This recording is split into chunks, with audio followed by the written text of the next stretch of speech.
dynamics, and you're certainly right, Cinderin. But it doesn't fit our thirst for drama.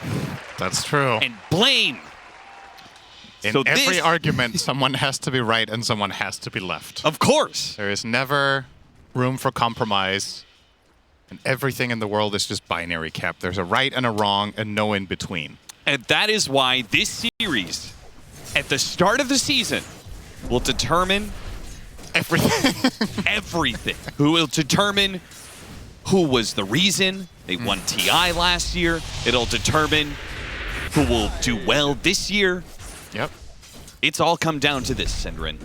Yes. This is probably the most important series of the entire year, nay, 2 years. Insania is making a case for being left. Oh, 33. I actually think he could have maybe chased that, but all right, plays it safe. Fair enough. A little bit to unpack in this game, Cap. We see the Bloodseeker pick come out from Nightfall. I believe we have not cast this hero this tournament. Nope. It has been played, but I am happy to see it carry. I feel like this hero, for my money's worth, is almost exclusively a position 1. Now, Whitemon actually got the turn on really nicely read here. of the situation. Maybe Nightfall's playing it in his pubs, but I don't know how many carry Bloodseekers Whitemon has played with. That's true. Misread of the situation and misread of how much damage they could do to the little hoodwink. Just a bit over-aggressive. I think we've seen an offlane Bloodseeker attempt at this tournament. I'm not a big fan of that. I think the hero just suffers way too much when played in the offlane position from weak laning. I think it was even played against a Shadow Fiend in a game. In lane, it's just like hopeless, you know, good luck.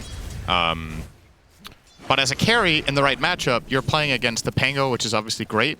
But also, Bloodseeker can become a hyper carry, actually. He's one of the strongest late game heroes, in my opinion, because when you get later into the game, let's say like minute 30, 35 plus, fights get very explosive, and you benefit so much from heroes taking damage. And the type of lineup that he's playing with here, there's some solid burst between Bristleback and Storm to really get him up and running in the fights. So I'm excited to see it. It's always nice to see different heroes that aren't that popular in the meta get the limelight once in a while. Now that they have Shadow Poison, nice Bushwhack. That'll kick him out and get some pretty good damage out of the Acorn shot as well. I saw that Ogre still has this incredible win rate. Yeah. At this tournament. I still don't fully understand why. Really good. With the tag team and the minus armor from Viscous Nasal Goo, it'll make that tanky Ogre a whole lot squishier. Saksa make sure that 33 is the one to take the last hit. I'd actually argue this is a really difficult Ogre lane.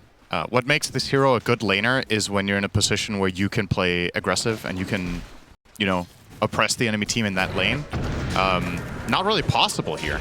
You're playing with a Morphling who's one of the weaker early game aggression carries. He's fine at staying alive, but doesn't really offer much in the way of killing. So you can't really be a wall for your Morph because Tusk Bristle 100-0 you as Ogre, which is very unusual. Yeah. That your hero can die that easily, but that lane is just extremely strong.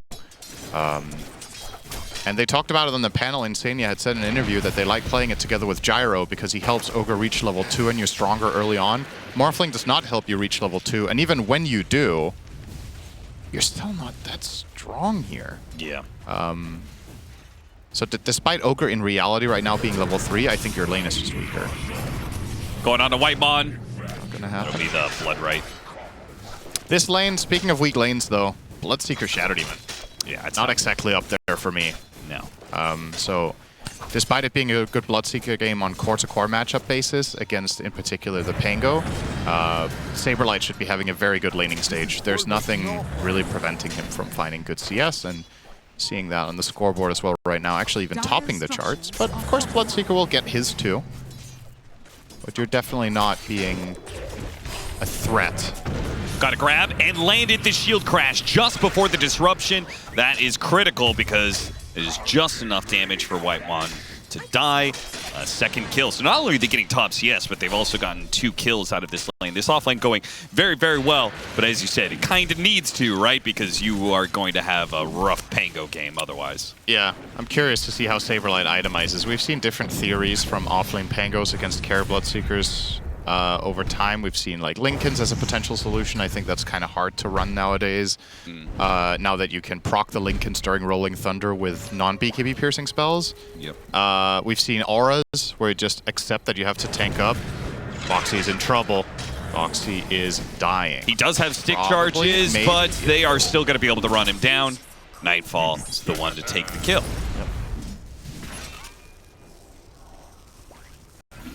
Seemed like mid lane, we saw, you could actually see it from, I think, kind of the CS, where both the Storm Spirit and the Invoker are kind of low down there on last hits compared to the side lanes. And it's just because it's a harass battle, right? It's like the Invoker is constantly gunning at the Storm Spirit, trying to EMP him and make his lane as miserable as possible. Radiant are scanning. And as a result, 12 denies. Lorinoff will find his level 6 in the jungle. Yeah, this is still quite decent for Lorinoff, to be honest. I would say, yeah, you're gonna be out denied by the Invoker, but as long as you get your own CS and make yourself a game, that's fine. Unfortunately for him, no rune that time around. That will be grabbed by Insania, getting the regen. So for me, I felt like Liquid really needed to win the lanes, and that has not really happened. So I'm a bit concerned for them. Because, as the panel said, it looks like a damn good Storm Spirit game. The Pango's countered by the Bloodseeker. Yeah. So just feels like there's a lot of problems if you don't have a gold advantage. And I think the biggest mystery for this game that I'm curious to see is how the Bloodseeker versus Morph matchup goes later down the line. Because the interesting thing about Bloodseeker is he's one of the... Nice combo! Got him from behind, and he's burned out of all of his mana. What a good gank from Liquid. No stick, so can't get that burst of mana to get the zip away. Very nicely done by Nisha and Boxy combining there. Yeah, so the Morph versus Bloodseeker matchup. Bloodseeker, we saw a game in Wallachia where Bloodseeker countered Alchemist. He just reaches this point of critical mass later in the game where he is so tanky and does so much damage in a heads-up battle between carries. Morphling is a different beast, though, than Alk. So we'll see if Bloodseeker can just get that trade. What Bloodseeker eventually does is he gets this massive barrier from Blood Mist when you get the Ags as a carry, and that can often offset matchups that might not on paper be the best. If you just enter the fight with 50% more health, you know, that kind of tends to help. Saberlight is very dead here. Yeah, he's going to pop the Rolling Thunder and try and TP away, but he'll die. It's sort of a damned if you do, damned if you don't situation. Yeah, it's better to don't, because then you have your TP. Now he has neither. Now he has to do the long walk of shame from base to bot. Yeah. It's so annoying, you know? And I understand why he tried it, and this was literally the only way he had any chance of surviving. So we see the replay here. 33 kill. Jeez. Very deep for that boxing attempt. What was that? That was crazy. He just wanted to find the Morphling farming and stop him? Not sure. Well, either way, he added to the Morphling's farm by doing that. Now he will add to his own by playing the lovely triangle. What should we start calling this now? Because we called this triangle for like 10 years. Yeah. And now there's no 3 camps anymore, but I still call it triangle because I haven't come up with another word for it. Do you want to coin a word right now?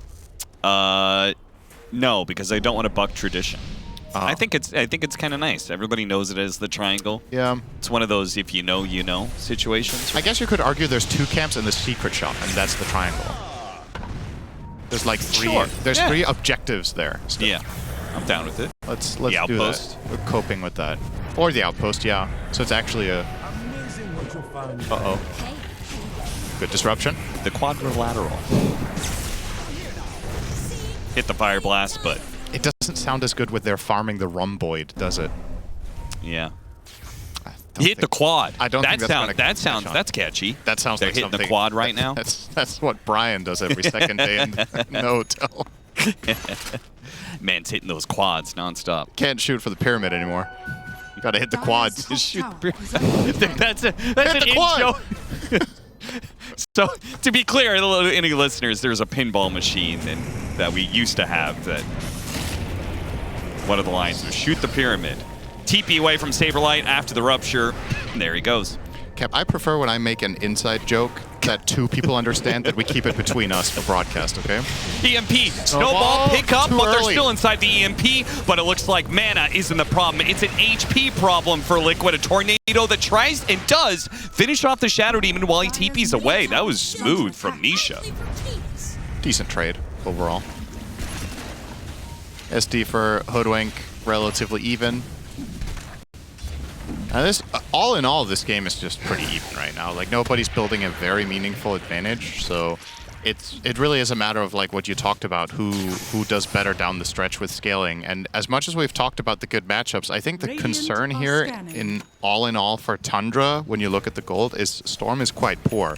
And the trade-off is that the Pango is poor too, but he's the guy who's supposed to have a bad game. Sure. So if he does, that's probably something that you can strategize around. If Storm suffers too much, it can be difficult for him to find an entry into the game. It's a good Storm game, for sure, but it's not problem-free. Invoker's going to buy Hex eventually. You're always going to be playing against the threat of getting caught by some sort of random stun in the middle of the fight if you're next to trees, if you get too close to Ogre.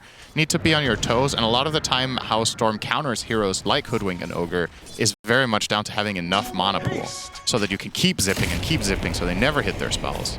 Saberlight's going to die again, and this will give Storm Spirit a galvanized stack. They do it a good bushwhack in return, but it would have been nice for them if Lornov got the last hit there instead of Saksa. I think they really need some kill bounty on the Storm. Nice try from Nisha. Oh, Mickey came through the gate. He's going for Nightfall here, and he might just have him. Nightfall's going to dip into the trees, and he is going to get cut off, and now Boxy's there on the other side of things. It'll be Boxy. They'll take that kill. Liquid making a 5-man move to get some vengeance for poor Saberlight, who is on the receiving end of a rupture every 70 seconds. Yeah, Morphling with Lads just loves to get involved. Very, very strong hero right now. Takes that tower together with Nisha as well as Insania, and we'll see how they choose to distribute their heroes. I thought maybe Morph was actually going to stay down here, but yeah, he will. Or will he? He went back and forth between. He only has a little bit of mana to work with here with an amp damage. Okay, disruption, and the toss is coming in, but so is the Invoker. Chained up. Hit the Purge on him, but Lornov, it's dead. He's dead. Did Saksa get cancelled by... Yeah, somebody stopped his TP, I think. Yeah, he got cancelled by either the Hoodwink or the Morph off-screen to the right, so a double dip for Liquid and a tower. This is a really, really good sequence that they found themselves. You see it here, Saksa TPing. Oh, wow. Oh, what a read from Boxy there. That was sick. That's so nice. Yeah, Saksa makes them work for it, but ultimately 2 kills in a tower going the way of Liquid in that one move, and right before that they found 2 kills in a tower bot, so talk about high impact plays. The reason that gold isn't looking grimmer than this is that Bristol is farming up a Storm in the meantime. Oh, speaking of Storm, is he actually just gonna... Oh, good disrupt. Okay, disruption. When he comes back in, he's gonna be shot by the Hoodwink, but don't think they have any disables past that. In fact, Storm Spirit wants to get aggressive. They're gonna go for the Ogre, and Insania is gonna be left behind by the rest of Team Liquid. Boxy dipping into the trees with the Scurry, TP's out. And it'll only be the Ogre who dies. Yeah. The trade-off seems to be that was kind of like a 4 versus 4. Morphling's farming, but so is 33. 33 does have his axe done. Yeah. Now, Bristle, in my opinion, is facing one of his worst matchups in Pro Dota right now in the Invoker. You're going to itemize your way out of this by getting a BKB eventually, but until then, Invoker has like 3 or 4 spells that are really good against your hero. Tornado is great, EMP is great, Cold Snap, and of course Ice Wall. All of these abilities that hamper movement is...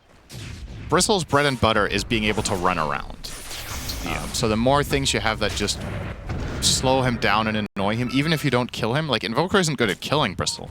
He's just good at making his life miserable in the fight, and a lot of the time that's enough. So I don't think this Axe on 33 is necessarily inspiring him to just be like, all right, guys, let's go team fight. I'm the strongest hero on the map. In theory, he is, if he gets to do the damage. But it's not that easy. In particular, considering the Invoker's success in this game so far. Yes. It does look like Nisha is going a right-click build. Does that change your estimation of like the scaling and how this game goes as we go late? I feel like this build is the build that every Invoker does every game, but then the deviation happens from the third item, right? They always get Witchblade and they always get Pike, and then sometimes it's BKB, sometimes it's Hex, sometimes it's Parasma. I would like to probably see him... I'm a little bit torn here between BKB and Hex, because I think the BKB might be necessary as well. He's not playing with any saves in his team. They're in the other one, with both the Snowball as well as Disruption. He has neither of those tools available, so probably going to see the BKB. But yeah, I think Hex is definitely still on the menu later down the line, and I know I'm getting ahead of myself because that Hex is probably 15 minutes away, but if Storm keeps having this bad of a game, it'll matter eventually. Soxa will slow to a crawl and kill easily. Now, with this Invoker build, it means that all these Invokers forsake going Vessel, but Saberlight, that's where he's going to come in. He's going to go Vessel, he's going to go Blink Dagger. I always find Shard is super helpful against the Bloodseeker. It gives you at least like a little bit of window where you can stop moving. So if they can somehow get him that from Tormentor, that would be sick, but... It's also like, okay, if they really want Saberlight dead, he'll die, right? They can Rupture and Demonic Purge him, then his defensive items aren't even going to be much help, but maybe that's also a little bit overcommitment to shutting down that Pango. But yeah, I agree. I think the Shard would be a very nice pickup.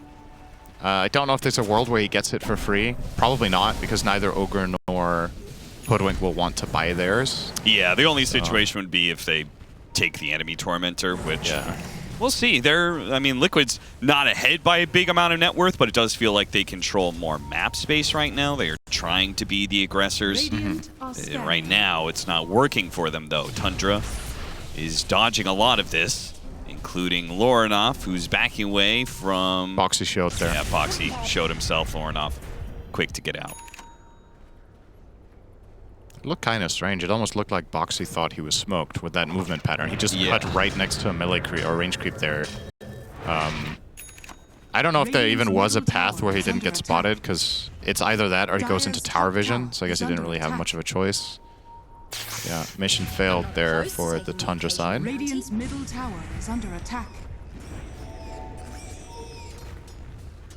Tundra setting up on a tower, but nobody really showing on it. Maybe hoping that they can punish some support that tries to defend. They're gonna go through the gate. Are they gonna try and deal with a Morphling of all heroes? I think 33 wants to finish this tower. Yeah, he's gonna go for it. Finish it off here. And Mickey apparently wants to fight him. He can put Goo on the Bristleback, which would make him a lot easier to kill, especially with the Quills lined up. And now the Vessel, now the shot, now he's broken. Saved by a Disruption, but only momentarily here. Picked up by the Snowball, another save. Swashbuckle's gonna come out, Sunstrike, Bushwhack on 2. Beautiful setup, 33 finally dies, and Mickey lives from the assault of Lorinoff. Now Lorinoff has to use the rest of his mana to get away. Whitemon, he's not getting out. Once again, Tornado setting up the follow-up there from Boxy, time and time again. This duo is finding kills. 3 kills to the favor of Liquid. They didn't lose a damn thing for it. Yeah, nice and clean fight from them. And also a 5v4. I'm a little bit surprised that Bloodseeker's not getting involved at all, considering how much damage is being done in these exchanges. Perhaps you could choose to bring Nightfall and get something done here, but they will leave it at that, and that's going to cost them the fight and the Roche. Clean execution from Liquid, and what's really important for them, and what mattered so much with Mickey's play there, is by... Oh, there's... No. Wait, is he... Yeah, they got to be careful there. BKB, he's pretty strong. They might get a straggler here. I guess, yeah, Saberlight. Good old Saberlight. Some things never change, huh? Yeah, poor guy, man. Well worth it. Oh, wait, he thought about TPing to the outpost there. Invoker ran into the Bristleback, but can't catch a Invoker Ghostwalk. But I think that fight that we just saw leading into the Roche was a great showcase of what I was talking about with Bristle. It just came from an unexpected angle through the Morph, right? But he just turns into Bristle, slows him to a crawl, and he can't navigate the fight. They use both saves to delay his death, but he still dies. And another death maybe. He does have Snowball, here. Pops the stick in order to get the mana. Snowball's on Nisha, the turnaround kill. Liquid did not expect that there was 3 heroes around this Tusk. It's a big kill. And Lorinoff is the one to get it, which I think is the best possible outcome. He has some gap to close. He's more than 2,000 behind Nisha after that kill. But some progression being made here on that front. Didn't talk about Bloodseeker's Facet. I feel like we don't see this one very often. I mean, we don't see the hero very often in general, but I feel like I've seen Blood Rush more. the last few times I've seen Bloodseeker, they've gone this build. Oh, they have. Okay. So I've seen it a couple times, but when I saw it, I was like, oh, that's interesting that people are switching to this facet. And I don't think it ever got buffed or anything, so No. it just seems like something that people have figured out, oh, this is actually pretty good. Or maybe they feel like Blood Rush is not that good, one or the other. So it gives Bloodseeker a 50 range knockback when he's attacking ruptured targets. Yeah, just for some... I can't help but think that when you're farmed enough, it's DPS loss. Like, if you have enough attack speed, and you need to keep, like, stutter stepping to hit them. Sure. I don't know if that equation, because, like, how much damage is 50 range from Rupture? It's, like, almost nothing, right? Yeah. Compared to... But you need to have a ton of attack speed, I suppose. So until that point, this is definitely better. The other one just gives you some different utility, which I think can be very helpful no matter what role you play. Having that switch on for Thirst, where you can just get faster. But yeah, for the time being, this one should give him more overall damage in team fights. There's the shard for Whitemon. It's a very welcome sight for the side of Tundra. Yeah. Dispels will be very nice against the Morphling Goo when he turns into Bristle. It'll allow you to have a potential save later down the line against, you know, the Invoker Orchid that I keep alluding to is probably coming at some point. Excuse me, no, yeah, what am I saying? Orchid, it's not getting Orchid. Scratch that. They won't need it against that because they're not buying it, Cap, okay? Okay. So, yeah, stop saying that. Okay. Dispel against the Vessel is nice. I think the Vessel is actually the best thing to have it against. Did you say, did you mention the break? Can you dispel Sharpshooter break? I don't think so. Okay. It says yes. It says dispellable yes, but I don't know. Is that talking about the break mechanic? Sometimes when it just says dispellable yes, you're like, but what part of the spell are you referring to? Like Jingu is a great example. Right. Like, dispellable, yes. Well, you can't dispel one part of it, but you can dispel the other part. Yeah, and Sharpshooter breaks and slows. So which one are you removing? Don't worry, I'll Google it. I'm actually unsure. I feel like if you get Sharpshooter and you BKB, you purge off the break, right? So with that logic, maybe it is just dispellable also by Shadow Demon, the break mechanic? I don't think so, though. It doesn't sound right to me. Yeah, I feel like break should be something you can easily dispel, but... Saberlight will find himself a little Shadow Demon snack here. Whitemon out trying to get some control on the map. He will get the D ward, but it will cost him his life. And Mickey with the 45 seconds on the Aegis wants to try to look at this tier 2 tower and get something done with this early advantage for him. He is very far ahead on net worth, by the way. We haven't talked about just how much of a gap he has managed to make between himself and the Bloodseeker. Almost 3,000 separating the two. The Glyph will stop the push. Good news for Liquid, though. They did get the shard for Ogre, so... Fire shield time. Fire Shield is actually pretty damn nice against Bristle when you think about it. Because he does these few really hard attacks. Sure, yeah. And if you block a percentage of those right clicks, that is very welcome. Could also be nice against Bloodseeker. Even though his attacks don't hit as hard as Bristle's, a lot of the time Bloodseeker's fights are very much determined by do you find a kill during BKB or not. Yeah. And anything that stalls him by even a second can really change the complete outcome of a fight. So I think out of the games we've cast with Ogre, I actually think this is the one that Fire Shield is the best in. So I think Insania will be looking to keep this up at all times, in particular on the Invoker. So you'd say it's like an A-tier shard now? Hell yeah. For this game? Oh no, he got baited onto the power rune. Blink back on the Rolling Thunder to chain the stun. Oh, and he might get Whitemon as well. Ooh, guessed the wrong direction. So close. They got the big one, though. True. And they will get the mid tower off this. No way Tundra defend without their Storm. These kills, they really add up because it's helping the Pango get to Linken's. And all of a sudden, you can just breathe an entirely new life in team fights if you don't have to worry about, you know, Rupture. Or if you do, it's because they Demonic Purged you and then Ruptured, which is whatever. Oh, nice bushwhack. Nice demonic cleanse as well onto 33. It purged off the tornado, so he didn't get EMP'd. We didn't consider that one. Oh yeah, that's cool. It's a nice, kind of nice combo breaker against Invoker. Yeah, it is. I've seen it used that much in that way. It removes Cold Snap too, but the tornado one is a bit special. It constantly cleanses you, right? Until it's over. So, would you just be able to freely walk through ice wall, ice path, whatever? I think. I don't think Ice Wall is dispellable. I think it's an aura. Right? Okay. It's like constantly apply. It's a good question. It's kind of immovable object versus unstoppable force, right? There's one constantly unslowing you and one constantly slowing you.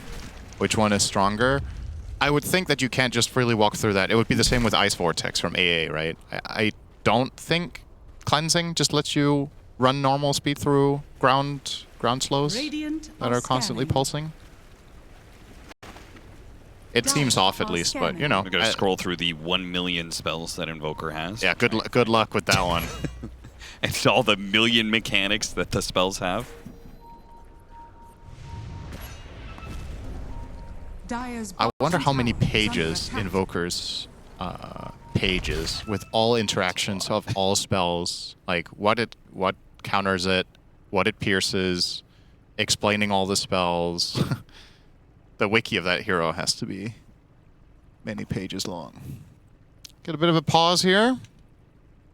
Why we pause? No reason given.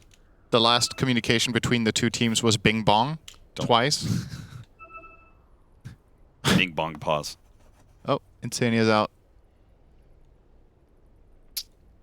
He's gonna go and read whether demonic cleansing removes Ice Wall. Right, that'll be very important to know. He'll be back in 15 minutes. Do you like how I just quiz you on really obscure mechanics? I'm used to that. Yeah. And I never know. Actually, I mostly don't know.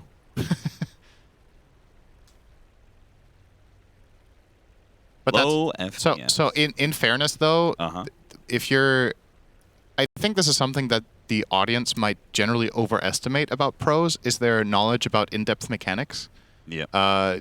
I like to say that Dota is just largely a game of feel, and the players have experienced certain situations a certain number of times in a combination of pub games and scrims and pro games, and then they're just used to, all right, this thing is good against that thing. Right. But feel is a replacement for there are so many interactions and mechanics and variables to consider that I cannot consciously keep up with all of it. Yeah, it's not possible. There's nobody who knows all spells in Dota. Ice Wall cannot be dispelled, by the way. Good. All right, so that works. Yeah, so the thing that's funny is you can have a player who's like an absolute master of their hero, and then you ask them the mana cost of their spell level 1, and they might not be able to answer the question. You're like, what the hell, man? You've played this hero 500 times. Yeah. Or you ask them, what's the cooldown? Like, ask Ace, what's the cooldown of Hoof Stomp level 3? Yeah. I don't think he knows. I mean, maybe he does, you know? But it's just one of those things where you just know it in the game. Yeah, he would probably be able to play a team fight and without looking at his spell know when it's back up. But he can't tell you exactly. And all of these, and that's just spell cooldowns or stat gains or whatever of your favorite heroes, right? But then when it gets to like really obscure stuff like mechanics, the pro players will be just as surprised as many of the casual players are with how certain things just work, because if it's obscure enough, chances are if you've played your hero 200 times, you might have never come across that situation. Yeah. Because you need to have the exact matchup, and then on top of that, the thing needs to happen in the game. And if it's based on an item or a spell combo or whatever, it's just low probability.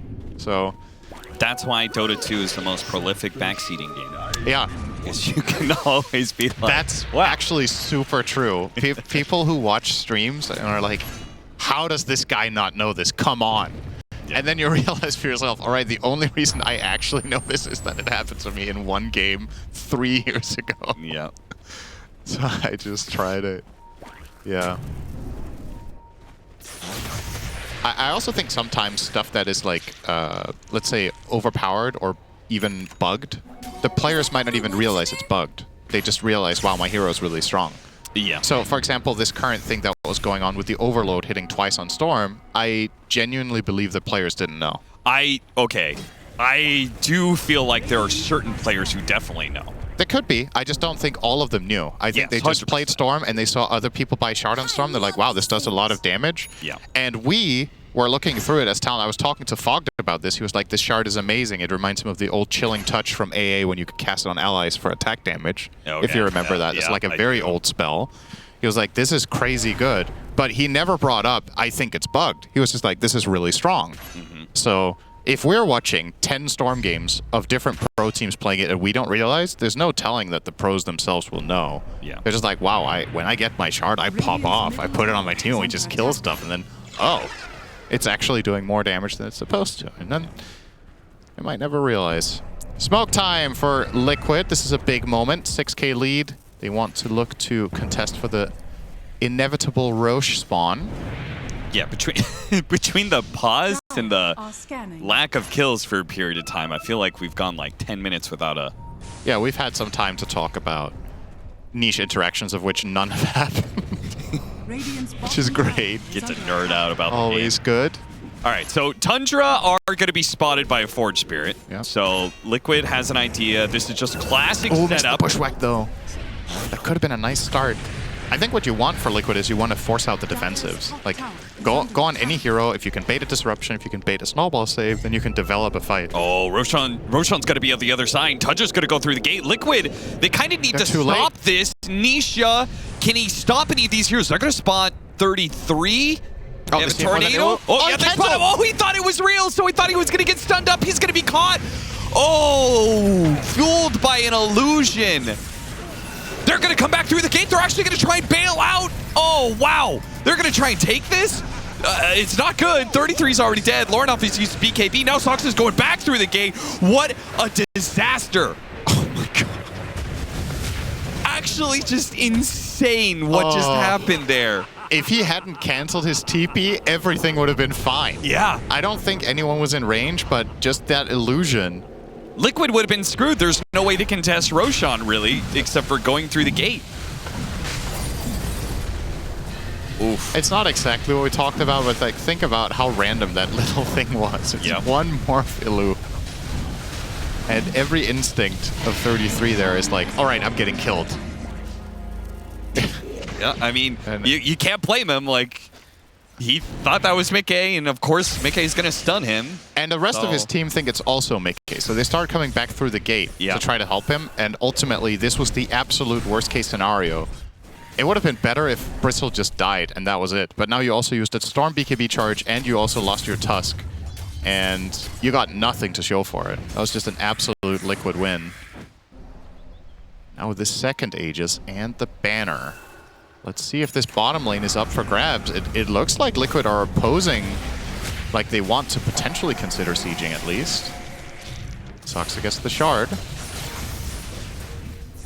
Yeah, Mick is going to go start on that tower, and he will do it quickly. He's going to get Bloodlust and Alacrity. Talk about empowerment. Yeah, jeez.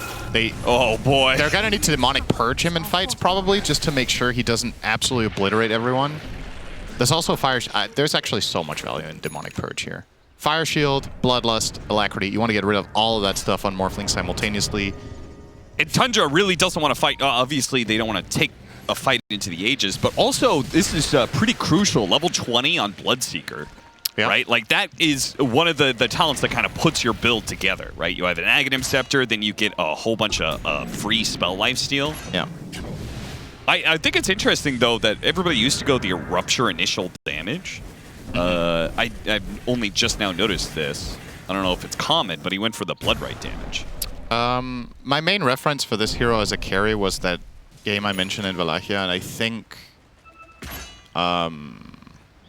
Parker went... He went Rupture initial damage and cast range and charges, I think.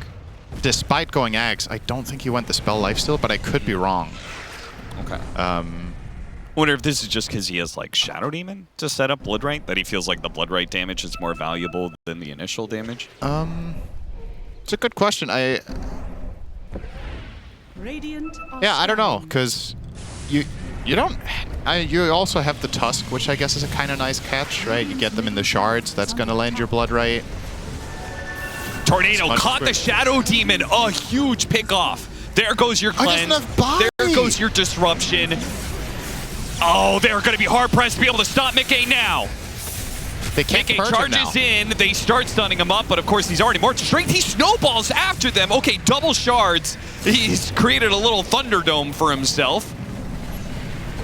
Rolling Thunder, Rupture. Looks like Sablite's going to die for this one, so they do manage to get a kill out of this situation. Nightfall just took a huge chunk of damage. Mickey does so much, man. This Alacrity is so scary. Snowball onto Lornoff. His BKB, it's going to wear out. He has to zip away before the stun can hit him.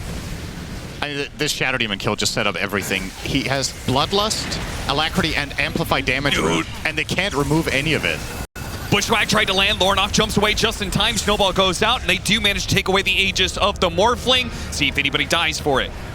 Tusk very likely to come back and be killed by Mickey. They're going to jump after Boxy. Boxy already hit the Ghost Scepter, while 33 once again gets very low from Mickey's damage. Mickey just keeps on throwing damage out of them. Tundra keep on kiting back and forth. They are distracting Liquid from taking objectives, but Mickey will eventually get this job done. Radiant structures are This might be the end of the fight, though. Forcing them out here. Boxy is low. Bloodseeker is starting to get pretty damn fast if this keeps continuing. Dip in. Lornoff is behind them now. 33 pops his BKB, turns his back to Mickey. They're going to chase after him. Boxy in some trouble. Does manage to get his shot off thanks to the sight. The Visor blew him up with a big crit, and he kills 33 as well. There is too much damage coming out of this Morphling. Okay. The Blood Mist will not possibly contest this, and it's game over. Oh, shit. It's just Alacrity, and he turns around and he like 3-shots every hero in that fight. That did not look remotely close. No. Just a disgusting amount of damage. It's when you dance. And No, headbanging that's is the true. form of dancing. All right. What do we have here? Because I see a bunch of suckers on the side of Tundra. Damn. 30 seconds Harsh. to battle. Well, they got Lion and they got Pugna. I didn't have to explain it. Everybody knows you're an asshole. And he took the Essence Eater this time.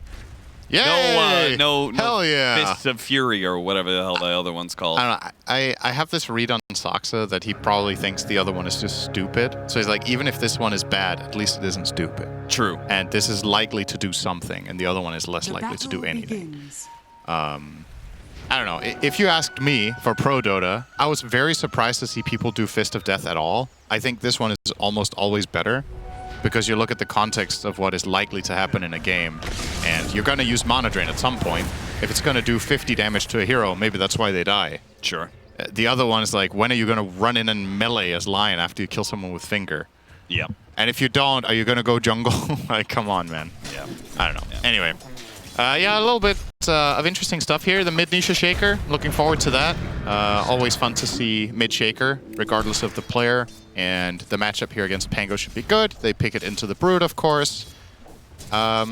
Speaking of Brood, though, Yeah. finally 33 will be playing offlane Brood and not against Morphling. So he will be able to go versus Insatiable Hunger. I feel like multiple teams have tried to deal with him by picking Morph. So we know this guy can take over games on that hero. He is not hampered by anything except really worrying about mainly Shaker. Boxy, he thought he could take that fight underneath the attack speed Ofrenda. He does manage to live through the situation. White Mod, though, also lives. Ogre picked up again for Team Liquid, a hero that they were very successful on in the first group stage and then abandoned for a little bit. I was talking to Brian. He was surprised that they had given up on the Ogre for a bit because it seemed to do so well for them. Also has an incredibly high win rate. Yep. At this DreamLeague, and it's paired, in my opinion, probably one of the best pairings. Ogre SF. It's such a good lane. Ogre gives SF everything he wants in the lane. It gives him a body in front, it gives him a slow, and it gives him a stun. So it's really easy to hit raises. It's really easy to farm because you have protection. And then later in the game, you give him Bloodlust on probably the single hardest hitting carry of the patch in the mid-game portion. So Yeah. it's either between SF or TA, whoever does the most DPS on a single target. So yeah, those two heroes just love having Bloodlust. This should be good. The Brood Lion lane is kind of interesting. I don't think Ogre is the best matchup for them, because he's a little bit hard to chew through. But they will go on Mickey instead. Insania's still level 1, so he can't help him at all. Yep, taking advantage of that window. Good work by Tundra. Everything would have been different in one creep. Insania was 2 experience from level 2. And he would have absolutely been able to save Mickey there. So really nice heads-up play from Tundra to go for the move in the last possible moment. I feel like that's one of those lanes that this is one of those situations where you could probably go back and study like what exactly they did, because they did some like lane pulling shenanigans. I wonder if they did anything else to like try and deny experience and like hit this opportunity for a kill pre-level 2 Ogre. You could have also argued for not taking the facet. I have not seen anybody do that yet, and I keep waiting for it. Yeah, so the other facet is just the standard. You get more multicast chance per strength, which isn't that impactful unless you're playing core Ogre, but instead you would have had reliable protection for Shadow Fiend in this early stage against Brood Lion. It's just, it's so easy to say afterwards, right? Like, what if there's one less deny? Then none of this would have happened. Yeah. So, like, I personally think the learning curve one is almost always best. Bait. They pulled the easy camp and then they set up for a pincer move, but it doesn't actually work. I think they were hoping Soxa would just stumble in and they would be able to get a free, double raise fire blast combo. But that's a nice mana drain. Insania has no plays now. No, he has his club. He can always just smash. Yep. Soxa's gonna find that courier. Wait. Okay, throws out a sentry, which is gonna be immediately spotted by Insania. Yep. Did its job though. Blocked the small camp minute 4. Yeah. This is actually kind of tricky now for Mickey, honestly. They could probably just go on him. If Lion connects onto the SF, he can't fend for himself against a Brute getting into melee range quickly, and Ogre has no help to offer without mana. So I think Insania needs to send out a couple mangoes here, potentially, or clarities. He's buying 2 mangoes for now. Yeah, but his courier died, so it's not going to be here for a while. He almost needs to get Tundra to throw some spells around so he can at least have stick charges to pop if he needs it. Top lane, Boxy, quite low. Fear's back in, Whitemon. Boxy had a lot of stick charges. They're going to go for the kill on Whitemon. They do have him. They'll take that and his Nether Ward, so a little bonus on top. Yep. Little snack. There it is. Mickey being gone on, finally has the Ignite. And it looks like Soxa is going to die for it. At the Lotus, actually. Oh, and missed the raise. Very awkward. Range. Now Insania's going to take some damage. Looks like Boxy just killed himself on the neutral creeps. Yeah. Where's his Ofrenda again? Was in lane, and it's... Oh, it's there. It's next to the top creep camp. Yeah. Actually has a nice, very easily identifiable minimap icon. What is this stack? They stacked the camp behind the tower, which may have been a mistake against the Primal Beast, a hero that's great at taking those smaller camps. Yep. Saberlight says thank you. Are you sure it was Dire that stacked it? It's possible that it was Liquid, but it was triple stacked, right? Which would surprise me if they got it twice. Radiant's bottom tower But it's entirely possible. Insania, finally his courier's here. He has his mangoes in his backpack, which is kind of awkward. Soxa barely lives. 33 is now going to go for the kill on Mickey. Mickey has stick charges. He hits the raise before he goes down. Blood grenade. Lion was long dead, and Ogre just comes in. I'm helping. Literally just blows up the corpse with a grenade. Clean up the mess. Leave no trace behind. Meanwhile, we'll watch the kill on the Pango. Nice rotation from Boxy. And they got the shield rune away from him as well. Yeah. So the mid lane helped out by the support, but the safe lane tower does get taken by Tundra, and as a result, they do have a net worth advantage now underneath the calling. Fight goes on. Saberlight backs that way. Still, overall, early game from Tundra looking quite solid. Important that they get that mid-shaker play going. Oh, the Pango's coming over. They want to take that 7-minute. He's going to roll up for it. Did he get the timing right?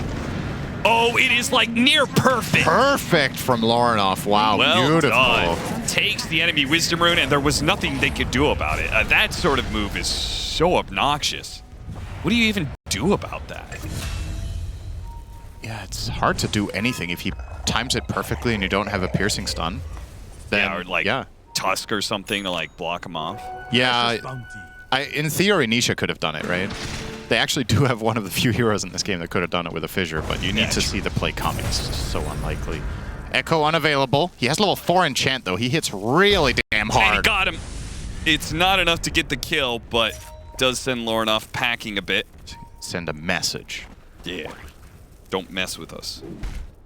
Except in the Brood lane. You can mess with us there. Yeah, we're not going over there for quite some time. I need my Blink Dagger first. This is a Shadow Fiend that's going to be playing an uphill battle. We've seen some of those games that generally don't tend to go particularly well. No. So AK has his work cut out for him. Not too many stacks for him either. Always going to be a little bit of an X factor with that Bloodlust. It'll compensate for some of the shortcomings. Oh, that stack behind the tower, that was Whitemon, by the way. It was Whitemon, yeah. Okay. Because he had... I mean, Dragon Knight could have obviously farmed it with his cleave as well, so it makes complete sense that he should stack it, but yeah, Liquid found it at the right time. Dragon Knight as well as Primal now level 6. This seems to be the hotspot for activity right now. Tons of heroes congregating in the top area, but no angle. And it makes so much sense for Tundra to play like this because Brood just owns bottom. Like, SF can't lane here. They're trying to make a cute play here with the Shadow Fiend, but they're not going to find the Brood. 33 saw this coming from a mile away, knew he got the Invis rune, and he's just standing completely separate from his spiders. And he's called in reinforcements, so Mickey, if they see him here, oh, he's okay, toast. they've cleared out this area, I can farm it. Now, fortunately, it's now they're going to see him. Whitemon's going to see him, but that was good timing. Whitemon that sees him and not Sox's Lion. Yeah. So Mickey is able to just run away. I'm surprised Mickey's stutter stepped back to the right. He already saw the camp was farmed, but then he still took a step right. Maybe he was hoping to just farm the respawn, but yeah, considering it's farmed there, your spider senses should be tingling there a little bit that, that's not... Well, I guess the spider senses are against you. Yeah, I was going to say, it's a different idea of spider senses. You can always sense when spiders are nearby. Whitemon going to be caught. Nice body blocking. Here comes the Rolling Thunder, though. An interception. Boxy's going to join in, as is Mickey. It scares back the two supports. They're trying to help save Nisha and dealing with the Rays, dealing with the spiders that are coming in. Liquid will not lose any casualties for this situation, but they also didn't get the kill they were hoping for. Their lineup really needs Primal Beast to get on top of heroes to find catch. Ooh, that's a nice pickup. Haste rune. Nisha doesn't have fissure, so... Oh, he's not going to get to it unless Saberlight can save it. He grabs the haste rune. And could have actually saved that if you wanted to. Yeah, that's what I was thinking. But anyway, still good for them to get that kill. But yeah, Liquid's lineup needs a little bit of time to really get there with more reliable initiation and kills, because Shaker doesn't have fissure and you don't have a dagger. Primal Beast is your only really good catch, but there's so many problems. You need to play against Pango Roll, any Lion disable is going to stop you in those kinds of situations. So just staying afloat here and doing this well is probably good enough. It's par for the course. The net worth on Brood and Dragon Knight might look scary, but you're approaching a time of the game where your lineup is a lot easier to play than it has been. So, I mean, this is not like a free Broodmother game by any extent of the imagination, right? Like, they've got good answers, just not laning phase answers per se. Especially not if 33 is going this build. I actually thought we were going to see something else out of him this game because he can go Insatiable Hunger. I was expecting more of a carry approach, but he's going for the auras. And when you go auras on Brood, a lot more of your output is Spiderling based. Okay. And the Spiderlings are dealt with. Shadow Raises, everything Shaker does, Primal Beast, multiple ways of just cleaning the spiders up pretty easily. And he also doesn't have the spider facet. So smoke breaks. Whitemon heads up into the triangle. And they are going to spot some big old stacks. And they're also going to try and get this kill on a Boxy, though can't do any damage off the Pango spells while that ult is going on. And now that ult is worn thin. Hit him with the fissure. Oh, doesn't want to go for it. Saberlight sees a different target in Whitemon, but he got Dragon Tail before he can get the grab. Now they're trying to do the stacks, but there is still Tundra playing around this area. They want to fight for it. Nisha is 20 gold from Dagger. Stun comes out onto the Broodmother. Good hit, dead shot back into the rest of Liquid. Now they've got a numbers advantage, and Saberlight, he wanted to take advantage of it. Tundra has already retreated. Not the Tundra did manage to, I think, get most of the hard camp stack, but will not be able to stop the Ancient stack. That is not worth it at all. Losing your Brood there. I understand why they went for it, and it definitely could have worked, but heads up play from Boxer to immediately get off the ult against the Pango, and they don't have enough magic damage follow through, and then they're brute forcing their way in afterwards without Pango roll. Whitemon, he breaks the smoke. He is going to get jumped on. It does leave Saberlight. Saberlight was playing aggressive because the smoke was coming his way, and instead he'll just die to the duo of Soxa and Nightfall. Slugger always cracks me up. Dude, it's so funny, man. Literally just playing baseball with Pugna. So 1-for-1 exchange, definitely favoring Tundra there, getting the core kill for the support, but might cost them... Nope, never mind, Lauren Radiant's top tower seems to be enough to dissuade them for now. Now Nisha wants to go back in. Maybe he was anticipating some more defense and now has the read that they're not there and finally will force the glyph. Whitemon is straight back to mid to hold on to this.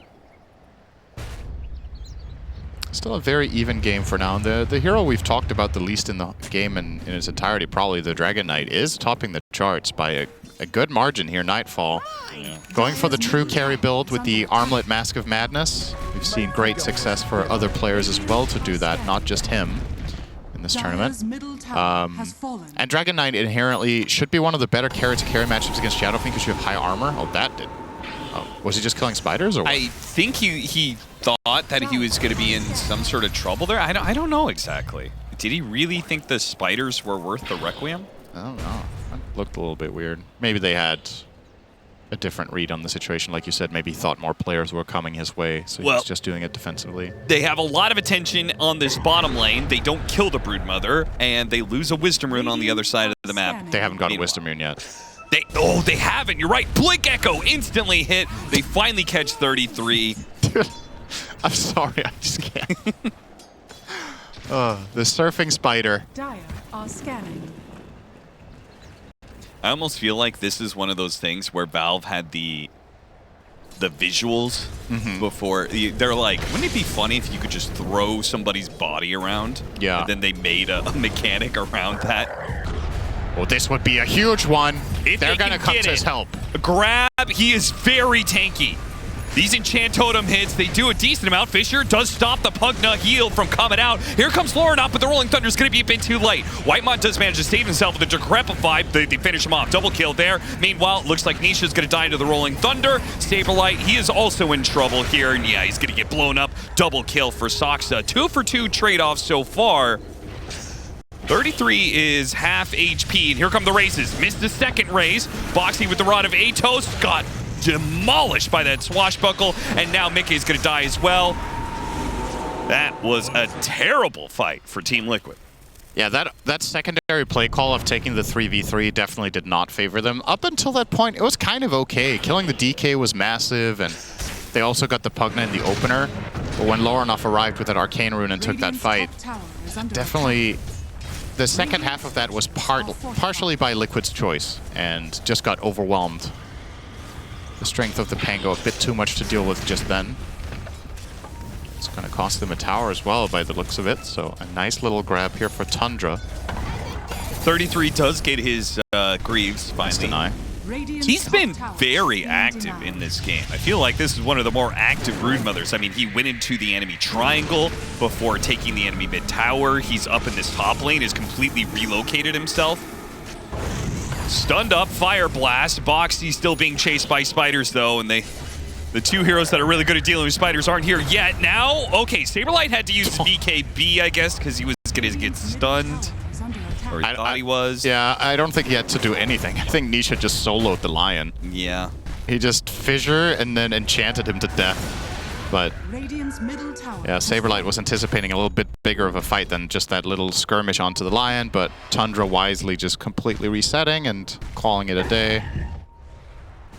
I'll get back to farming. Now, Nightfall is closing in on his BKB. This is obviously a major difference maker in this game, counters the majority of the enemy lineup. Yeah, what do they even do on Team Liquid? They pulverize him to buy time. Obviously, Muerta herself can survive, but Yeah, if he just gets to stand and deliver, they don't have any saves or reliable ways of protecting each other, really, from a DK BKB. Yes. Would like to... Oh, okay. Bye. I would love a replay of that. That's so great. I want to know, like, how much damage he did just off of, like, obviously he gets caught up the Echo Slam and all that. 3,000. But I wonder how much is Slugger damage. Yeah. I feel like I never get a good read of, like, how much Slugger we does. didn't. We only caught the very tail end. Let me see. So Brute is full HP. Oh my god. Well, in the meantime, though, Wow, they got the SF and the Ogre. That's on us, guys. and all it That's on- cost, it's my bad. I wanted to have a laugh, and look what it got us. I mean, it was a got good some laugh. laugh. It was a good laugh. I bet Shadow Fiend's death wasn't nearly as fun. Yeah.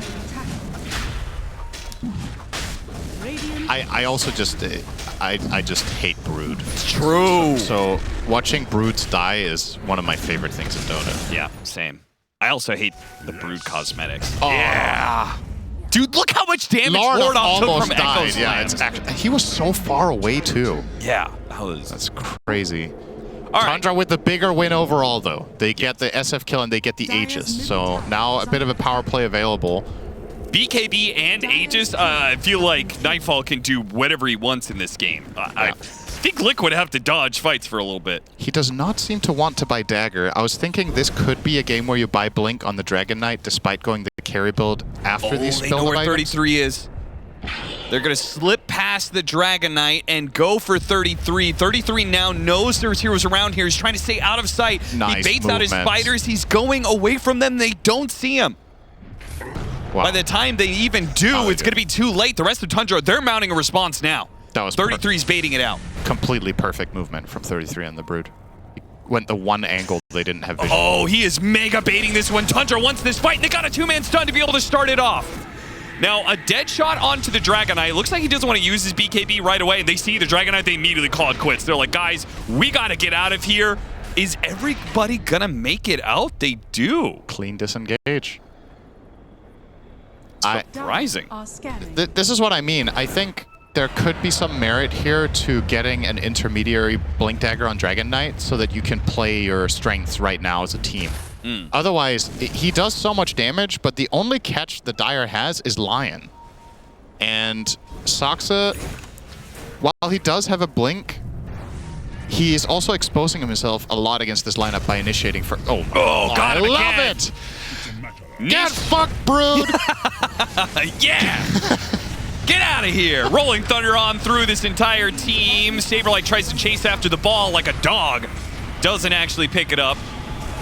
Now the Requiem's going to go up. That'll finish up Saksa. Nightfall's in the mix with his BKB, but he can't hit Boxy. Not while his ultimate's going on. It'll eventually wear out, but now he's getting grabbed. This BKB timing is getting negated quite heavily. He is Liquid so strong, though. still need to back away. Yeah, I think that's a great disengage call despite being 4v3. This is not an easy choice to make because you might feel stronger, but you don't have Echo. The Dragon Knight has Pugna backup and Aegis, and that DK versus SF matchup is still just too lopsided. Eventually, Shadow Fiend will get there when he gets some more damage items and that Bloodlust running, but for the time being, they just can't kill him. Got him inside the calling. That is enough for Nisha to catch him on the double enchant totem hit. Oh, we got a shield crash. A little bit of a heal. Nice. That is enough to be able to get away. Good call by Lornoff, and now the punish. Saksa comes in, hits his double disables.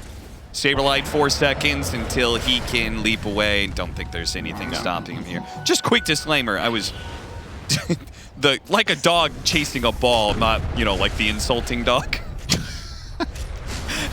I forget sometimes people use that as an insult. It's okay, we know you're an asshole. That's just going to become a thing now, isn't it? It's been for a while. You just didn't know. But we've always known. Everybody else knows. Oh, no. I appreciate you being honest with me, Sin. It's like yesterday when I was 1 minute late to transport, and you made a side bet with how late I would be, and I was like, oh Radiant no. structures are fortified. Listen, I blame Mark. That wasn't on me. I was like, all if right? you guys He are initiated that. if you're starting to bet how late I will be, there's a really bad pattern. No. You are not late that often, all right? Not And you're not very late.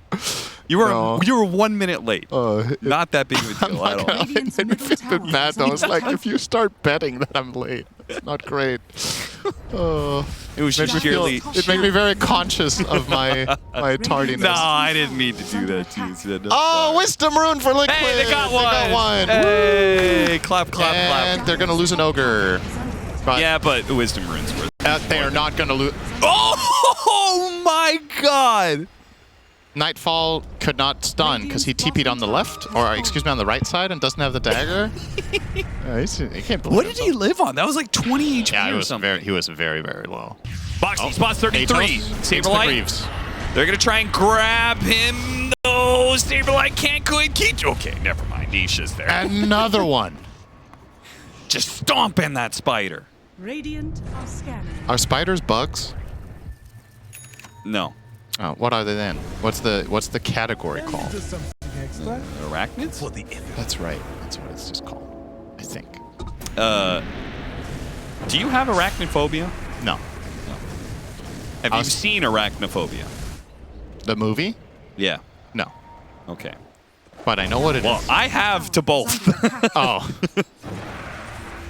I don't like that's, spiders, That's actually man. kind of interesting. Do you find any of the Brood cosmetics triggering? The there Black Widow one is a little spooky. Yeah, because that one was that was a legit concern, as Lornoff will be run at and nicely forced into the silence again. Good control there. Finally, BKB comes out. A little buggy, but Lornoff, he's actually going to be able to get off shield crash, and the shield is not enough. Mickey's going to kill him. He's got the physical damage to burst through all of that one, and the Rod of Atos for another kill. It just keeps setting things up. Nightfall's going to try and fight this out. A Requiem trying to push them away. Every single time the Dragon Knight shows up to a fight, they call for the retreat, but Saksa, a buyback, TP onto the outpost, a backstab from hell that gets 2 kills. Mickey gets a dieback on him in return. But that was a cute play from Saksa. Yeah, I really liked the presence of mind to go for that. It didn't pay off as much as he would have liked, but still, the idea in itself was great. And now, okay, Nightfall is making the call now. It's like, I actually really need a dagger. And now he's bought a full Daedalus before. I can't help but wonder these last 5 minutes if he would have had the Blink instead. Yeah. If these couple of fights that have gone, not Liquid's way by a lot, but just a little bit, that whether they could have potentially been landslide victories for Tundra if they could choose their targets more easily. Because it's also, think of it this way, Lion is going to Blink catch someone and set it up, but if Dragon Knight isn't in close proximity to begin with, you're kind of wasting half the disable time on not doing damage. If DK has a Blink, you have instant follow through, and these heroes that you find, they die on the spot instead of getting counterplay. I guess there's something to be said for when you're playing carry DK. I think Blink carry DK is so much stronger when you're not playing against any save, because then you know your damage is coming through every single time. Sure. If the enemy team had like a Tusk or Shadow Demon or Pugna, you can make a case that, all right, you blink in, you catch a core, they just get saved, and then 2,000 gold out the window, right? Yeah. But here, could probably got a lot done with that. Tormentor will go to Whitemon. Not the best shard for this game, as it does not have any illusion heroes, but... Yeah, and Liquids also did not go to the right hero. Went to Muerta instead of the Ogre, which, yeah, Fire Shield against the Dragon Knight attacks would be pretty sick. Yeah, Daedalus Dragon Knight. I think he should buy it on Ogre, to be honest. He's got some ways to go, of course. He just finished Solar Crest, I believe, but I wouldn't mind seeing Insania purchase it here.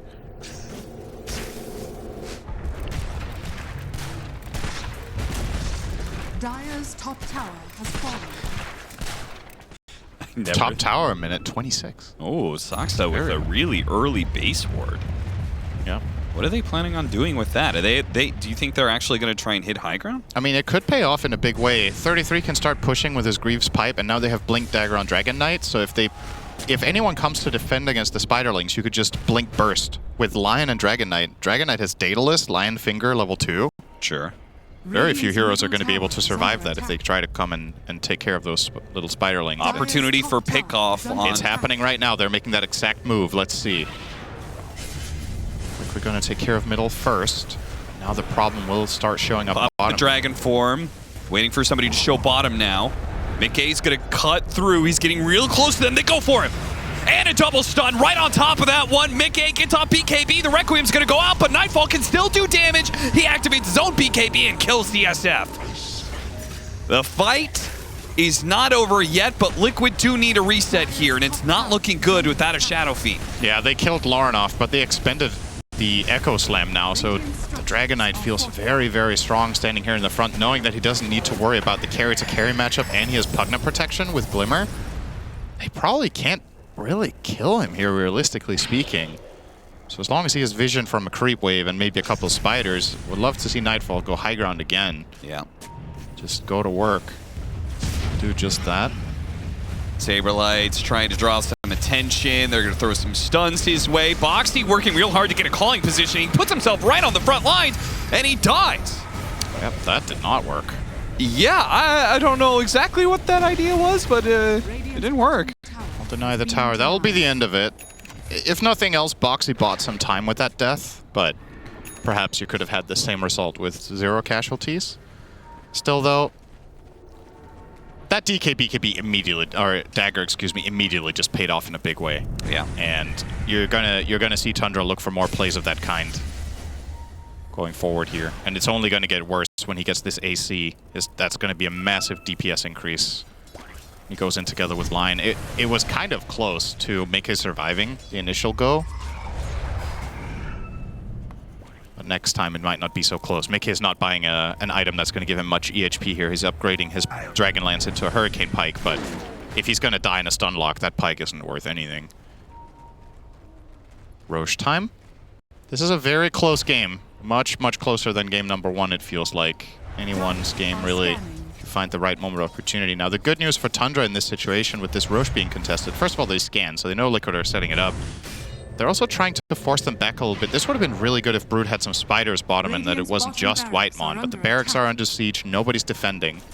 I know this is happening, but will they be too late? They're doing Actually, it really yes, fast. they're too late. That's The surprising. question is, can they fight their way out of this corner that they're in?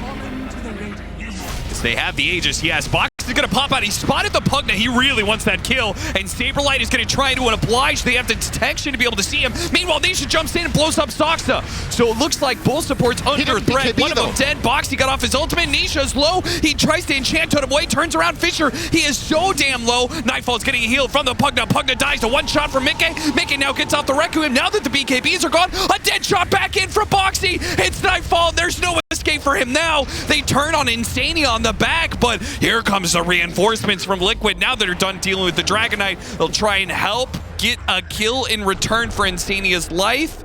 They don't get either. A split there from Tundra gets both those heroes out. Bottom lane looks like, yeah, just creep wave, not going to do enough damage by itself. Very good result for Liquid in that. They got the Roche and they maintained the Aegis. So, a couple of casualties, but... And it could have been even better. If Nisha had BKB'd when he blinked in and echoed, I think he might have survived too. I didn't by see extension, that part. What happened? By extension, Boxy might have survived too. He died to the cleave off the last attack that hit the Shaker from Dragon Knight. So yeah, I'm not quite sure. I didn't catch that part of the fight initially, how the Shaker just got caught by stuns, but either way, when all is said and done, Liquid do walk away with a victory in that fight. It should be noted, I feel like that is one of the better examples of using the Ofrenda really well. Yeah. That Boxy buyback, right? He's instantly sure. back into the team fight and, you know, had a really big impact as a result. Yeah, maybe him dying was even good. Sure. Sometimes it is like that. Nisha. Whitemon, that vision that was still there, he kills the ward and kills himself in the process. But I think what cracks me up about the Slugger is it feels like the heroes move too fast. Oh, yeah. Like, it's that Pugna just the speed with which it flew is just comical. Dire's top tower Some is under anime attack. mechanics going on there. This tower is gone. Getting one-punched man. Yep. Do you know that reference? Have you seen that? I think at some point after a night after we'd been out drinking or something, then somebody put on a couple of episodes of One Punch Man while we were just lying on the couch. It was okay. It was okay. That's how I remember it. I think I was laughing at the premise of how is this going to be interesting if this guy just one-shots everything. Yep. But apparently Apparently it was not that bad. Yeah, it's kind of fun. Radiant's bottom barracks are under High ground push for Mickey. Okay. He has one lasting presence until it doesn't last anymore, which is now, but almost got a tower with it. In the meantime, though, they lose range Rex. But I don't think Liquid are going to back down here. They want to get value out of this Aegis. Yeah, if they back down now, there's no guarantee that within 2 minutes you're going to get back to the enemy base. Nisha is going to stop this melee barracks from going down, but by showing there's no way that Liquid could push up to the high ground. And 33 is doing it in waves, these spiders. Yeah. I rarely would find myself saying this, but I think defending that melee Rex bottom is actually not the best play. Because the reason I thought they weren't going to go back to base is that, as you pointed out, you're effectively, that cost you your Aegis, right? Like, there was a play here where you could have forced something big up top and it would have cost you your bottom racks, but they're almost already gone anyway. So you're like, you held onto a third of a melee barracks and you had to bring back your entire team for it. Oh, but if they pick off Lornoff, he got silenced immediately. Yeah, they just all in him. Damn. All Okay. right. Nisha taking no risks this time. No. Popping the BKB there, but obviously doesn't have the info that we do about the enemy hero placements. So now they will get to, I mean, not really hit high ground with the Aegis, but If they knew it didn't have buyback, they would. sure. But they don't know that for a fact, I think. They'll at least be able to get this tier 2 and maybe swing at that tier 3 a bit. AC on Nisha. This is. Oh, wow. This goes fast. He itemized to pack a punch now with the SF. Tree, the lasting presence, the AC. That is a lot of minus armor. This tower has 2 armor. That Crimson Guard is not doing enough. No, it's not. Okay. Well, I did not think this was going to work, but I take it back. Worked just Wait, fine. Saxa! 3-man stun! Oh, it looks so good. Nightfall's going to be grabbed during his BKB, though, once again, and Mickey. He starts throwing some damage around. They're trying to kite him around, wait out this Aegis, but the Broodmother doesn't last for long. He does have a buyback. Decrepify, bailing out stocks of her now, turns around, blows up Boxy. Good kill. And Insania, Mickey, and Saberlight will all back out of the base as the Aegis expires. They don't want to keep Dire's risking bottom this. tower is under attack. So because of this return to base, they ended up smoking because they needed to get out on the map, and that smoke found the enemy core that didn't have buyback, and therefore they still ended up getting barracks instead of staying top. And now they did it with an easier angle, arguably, because now there wasn't any Pango to worry about. Top, yeah, you would have they- had more time, but They're going to kill Lornoff again! I don't think he's got him. See if the damage... Oh, if he got a little luckier, had one more crit in it. I also think that Requiem could have been placed better. Probably. He came out of Silver Edge, and he Requiemed him toward his base. If he went behind the Pango, I think he kills him. Yeah, it would have pushed him into, like, the Ogre, potentially. Either Ogre connects, or the escape path from Lornoff gets a lot more awkward than that, so Mickey probably felt a little bit of pressure to do it fast before Lornoff disengaged, but that did feel like a possible kill. At this Silver Edge, that Shadow Fiend versus Dragon Knight Dire's matchup is bottom getting tower way is under spicier attack. when the BKBs are down. I genuinely think with the items and the power levels of Liquid right now, this Dragon Knight is actually deceptively frail at this point. You're looking at 3,000 health, and I know 50 armor sounds insane, but you throw a couple of enchant totems in there and a little bit of minus armor from SF and Shaker combined, they could pop him pretty quickly. It says a lot when Saxa lands a 3-hero stun, I believe on 3 cores, right? Inside of your base, and you don't, like, clearly win that fight. You still trade out kind of badly. If they could have somehow comboed it with the Pango roll, that's just a wipe. Yeah. But it's a lot of things that need to line up perfectly. Here it Is it comes. Fire Shield time? Now it's Fire Shield. Sure is. Yep. This is still going to be a difference maker as far as I'm concerned. All right. Swing that. I'll admit it, Sin. You've won me over. It's a B tier shard. Nice. We finally made it there. Ogre having an 80% win rate was all it took. It's really not because of the Fire Shield, though. But it helps. It's a little bit of extra. Yeah, it doesn't hurt.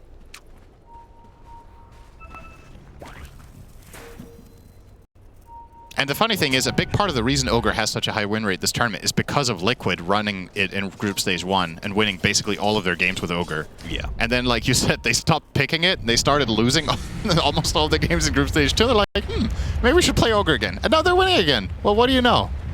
might just get it 2-0 after going 0-3. And unlike Extreme, they didn't go 1-2 in every single one. Oh, Saksa, he's going to blink back into Nisha. Oh no, panic, panic, panic. He hexed up Nisha, now making a run for it. Larnoff is going to run in with his Rolling Thunder and try and give move for Saksa to get away. They want to fight this. Nightfall's already popped his Dragon form.